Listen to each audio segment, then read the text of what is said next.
তোমাদের সাথে একটা কথা শেয়ার করতে চাই।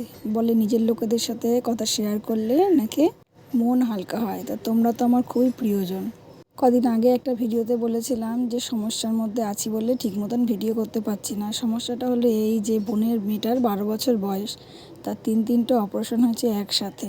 কদিন মানসিকভাবে খুব ডিপ্রেস ছিলাম, শুধু আমি নয় বাড়ির সবাই।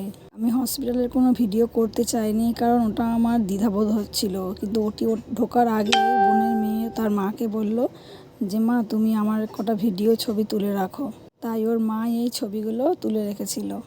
মুখে দেখো কত হাসি, কিন্তু ও জানতোই না যে ওর কত বড় একটা অপারেশন হচ্ছে। অপারেশন হওয়ার পরে মেয়েটা এত ব্যথা পেয়েছে আর এত কষ্ট পেয়েছে, কিন্তু এখনও অনেকটাই সুস্থ আছে। অপারেশনটা হয়ে গেছে প্রায় 1 সপ্তাহ হয়েছে। তোমরা সবাই ভগবানের কাছে প্রার্থনা করো যাতে আমার বাচ্চাটা তাড়াতাড়ি সুস্থ হয়ে যায়। তোমরা সবাই ভালো থেকো, সুস্থ থেকো। আজকে তবে আসি, তোমাদের সাথে কথা হবে আবার।